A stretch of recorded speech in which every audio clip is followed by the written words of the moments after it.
पश्चिमी राजस्थान उद्योग हस्तशिल्प उत्सव 2024 दिनांक 24 जनवरी से 4 फरवरी तक। स्थान रावण का चबूतरा, जोधपुर। प्रवेश निःशुल्क। आप सभी शहरवासी सादर आमंत्रित हैं। नोडल एजेंसी लघु उद्योग भारती जोधपुर प्रांत।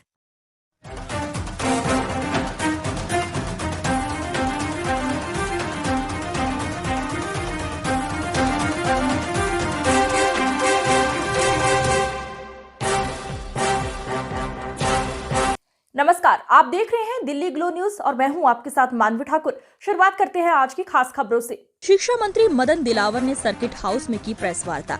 शिक्षा मंत्री मदन दिलावर शुक्रवार को जोधपुर के दौरे पर रहे। वे अल सुबह जोधपुर सर्किट हाउस पहुंचे। उन्होंने यहां संभागीय स्तर के अधिकारियों की बैठक ली। इसके बाद स्वच्छता एवं सूर्य नमस्कार को लेकर बैठक में हिस्सा लिया। इसके बाद दोपहर में मदन दिलावर ने सर्किट हाउस में प्रेस कॉन्फ्रेंस में हिस्सा लिया। उन्होंने प्रेस कॉन्फ्रेंस में बताया कि अभी तक शिक्षा विभाग और पंचायती राज विभाग में जो भी निर्माण कार्य होते हैं और उनकी जानकारी अंग्रेजी में दी जाती है, हम कोशिश कर रहे हैं कि आगे से ये जानकारी हिंदी में उपलब्ध करवाई जाए ताकि आम जनता को भी निर्माण कार्य की गुणवत्ता समझ में आ सके। इसके साथ ही उन्होंने कहा कि अभी हमारा पहली प्रयास ये है कि जो भी घोषणाएं की गई हैं पहले उनको पूरा करें। उन्होंने कहा कि हम सिर्फ घोषणाओं पर घोषणाएं नहीं करना चाहते हैं बल्कि उसे पूरा करना हमारा उद्देश्य है। स्कूलों में पढ़ाए जाने वाले इतिहास विषय के सवाल पर उन्होंने कहा कि कई जगह इसे तोड़ मरोड़ कर लिखा है।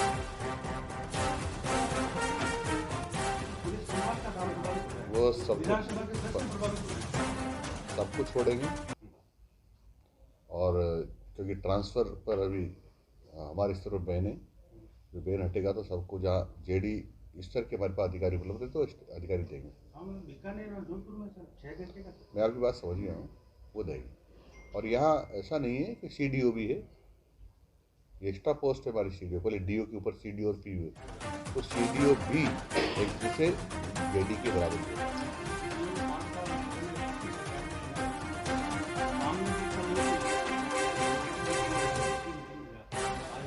देखो इस प्रदेश के कर्मचारियों को कहीं राजस्थान के बाहर तो भेज नहीं सकते, राजस्थान के बाहर तो रोजगार सकते। हम अच्छा बुरा यही काम लेंगे। यदि काम करना होगा अच्छा तो रहेगा, नहीं तो अपनी नौकरी छोड़ के जाए। काम तो करना पड़ेगा। और मैं ज़्यादा ट्रांसफ़र के पक्ष में नहीं हूँ। मैं इस पक्ष में जो अधिकारी है उससे काम लेंगे। माननीय प्रधानमंत्री जी अपने ऑफिस से कभी ट्रांसफ़र नहीं किया कांग्रेस राज का, सब काम कर रहे दौड़ दौड़ के। सर, स्कूल ड्रेस को लेकर इशू चल रहा है सर, क्या सभी बच्चे एक ड्रेस में स्कूल आने चाहिए? अलग अलग ड्रेसों में स्कूल आ रहे हैं तो उनको लेकर कुछ? ये सरकार के आदेश पहले से, मेरे कोई नए आदेश नहीं है, लेकिन जो सरकार के आदेश है उनकी पूरी पालना कराएंगे। सभी विद्यार्थियों को स्कूल की ड्रेस, जिसको पोशाक और गणवेश भी कहते हैं, उसमें जाना ही चाहिए। कोई स्ट्रिक्टनेस के आदेश? मैंने तो कभी ऐसे आदेश नहीं दिए तो स्ट्रिक्टनेस के है, ये कमजोरनेस के है। आदेश होता है। जो नहीं पाल रहे उनके हिजाब प्रकरण को लेकर जिस तरह से जो चल रहा है पूरे प्रदेश में, आपने कहा हम हिजाब के खिलाफ नहीं हैं। हिजाब एक नहीं, 2 पहने, 3 पहने, 4 पहने, हमें कोई लेना देना नहीं। कोई लुगड़ा पहने, कोई साड़ी पहने, कुछ भी पहने। हम तो इस बात के जो सरकार के नियम बने हुए हैं कि विद्यार्थियों को अपनी गणवेश में या ड्रेस में ही जाना चाहिए, उसको हम पुख्ता कर रहे हैं। सर, जिस तरह की सरकार लगातार नकल के प्रकरण पकड़े जा रहे हैं, उसको लेकर सरकार क्या करेगी? कोई कानून या कुछ? कानून तो बने हुए हैं, उन कानून को उसकी पालना कराने की जरूरत है, हम कराएंगे। सर, राजस्थान में नई शिक्षा नीति में सर मातृभाषा में पढ़ाई की बात की गई, लेकिन राजस्थान में आप में एकता नहीं क्या? बिल्कुल एकता है सर, कोई तो सब साथ। प्राथमिक स्तर पर जो मातृभाषा का जो शिक्षा नीति में भी है, उसको कब तक इम्प्लीमेशन करने का प्लान चल रहा है? माननीय नरेंद्र जी मोदी जो प्रधानमंत्री, उन्होंने न्यू एजुकेशन पॉलिसी बना दी, यानी नई शिक्षा नीति। कांग्रेस की सरकार होने के कारण से उसको लागू करने में बहुत ढिलाई बरती गई है। अब हम तेज गति से उसको स्लोली फेजेज में और शीघ्र लागू कर रहे हैं। तो क्या आप मान सकते हैं सर, अब आने वाले समय में बच्चे राजस्थानी भाषा में भी मातृभाषा में पढ़ाई करेंगे शुरुआती? बिल्कुल करेंगे, जो मातृभाषा उनकी, उसके न्यू एजुकेशन पॉलिसी में ऐसा है ही। सर, कोटा में स्टूडेंट सुसाइड करते जा रहे हैं। आज भी एक स्टूडेंट ने सुसाइड की। लगातार कोचिंग सिटी में इस तरह की खबरें सामने आ रही है। क्या वहाँ पर कुछ देखो, इसके लिए हम सब दोषी हैं, माँ बाप भी दोषी हैं, तो कुछ परसेंटेज संगत भी दोषी है, कुछ परसेंटेज कोचिंग भी दोषी हो सकती है, लेकिन एक का किसी को दोष देना ठीक नहीं है।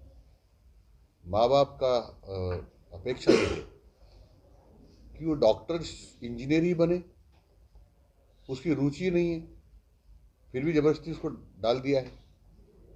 तो कई बच्चे अपने सुसाइड में लिखे गए हैं। हम ये नहीं कर सकते पापा मम्मी, हमारे तो लास्ट यही जो हम कर रहे हैं वही है इसका इलाज।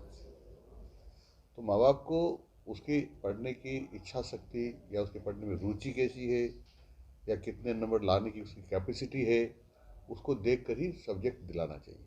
सर, सरकार अपनी तरफ से क्या करेगी? इन आत्महत्याओं को रोकने की दिशा में कोई प्लान लाएगी या काउंसलिंग सेंटर होंगे? ये प्लानों से नहीं रुकते हैं। तो सर ये माँ बाप भी खुद को विचार करना पड़ेगा, टीचर्स को भी विचार करने पड़ेगा कि उनको ज़्यादा लोड न दें, उनकी कैपेसिटी उतना ही रखें, और कोचिंग क्लासेज जो हैं उनको भी इस प्रकार से अपने कक्षाएं रखनी पड़ेगी कि इस कैटेगरी का बच्चा तो यहाँ पढ़ेगा, इस कैटेगरी का बच्चा तो यहाँ पढ़ेगा, इस कैटेगरी का बच्चा यहाँ पढ़ेगा। हम मेरा सवाल ये आपसे ये था, आप में वास्तव में एकता नहीं, मेरी पूरी बात ही नहीं। चल रहा है तो सबको विचार करना पड़ेगा, अपने बच्चों को संगत से ही बचाना पड़ेगा। कई बार गलत लोगों की संगत के कारण भी वो दूसरी दिशा लेता है, फिर जब माँ बाप का दबाव बनता है तो फिर कुछ दिखाई नहीं देता और सुसाइड कर जाता है। सर, मेरा एक आखिरी सवाल है। आखिरी सवाल सर, स्कूलों के बाहर नशे की खेप बिकती रहती है। सारे आप पूछो उनको वेबसाइट सर, मैंने तो एक और दूसरा है सर, नशे की खेप। हाँ, ये पूछो। सूर्य सदमी का आयोजन हो रहा है, बहुत बड़ा हो रहा है सर, लेकिन हमारे यहाँ पे एक भास्कर चौराहे है, उसको रिनोवेशन के नाम से उसको हटा दिया गया। अभी तक काम नहीं चला पिछले 2 महीनों से। और मैं आपका ध्यान आकर्षित करना चाहूँगा, ओशिया के अंदर 9वीं सदी का सूर्य मंदिर है, उसकी हालत बहुत जरूर अभी विषय से डाइवर्ट हो रहे हैं हम लोग। के दायरे में प्रावधान है कि तंबाकू पदार्थ नहीं बिकेंगे, लेकिन आज भी लगभग शहर की कोई भी स्कूल चले जाओ, इक्का दुक्का को छोड़ के लगभग यही चल रहा है। तो जैसे आप बात कर रहे हैं, देखो, आप जो बात कर रहे हैं वो वाजिब है, लेकिन पहले हमने अध्यापकों को, शिक्षक के जो शिक्षा विभाग के अधिकारी उनको कहा है कि बाहर तो बिकेगा कि नहीं बिकेगा, लेकिन कम से कम अंदर तो खाना बंद करें। अभी तो आप बाहर की बात करें, वो तो अंदर ही घुस गया तंबाकू, तो स्कूल से बाहर तो आए। अपनी कोशिश कर रहे हैं धीरे धीरे, और जो नियम बने उसकी पालना करें। साहब, संविदा कर्मी जो शिक्षक लगे हुए हैं, चाहे पंचायत के तहत हो या शिक्षा विभाग के तहत, उसके लिए सरकार का क्या रुख है? संविदा कर्मियों के लिए माननीय मुख्यमंत्री जी ने कहा है कि हम एक कमेटी बना रहे हैं, और कमेटी जो भी निर्णय करेगी वो होगा।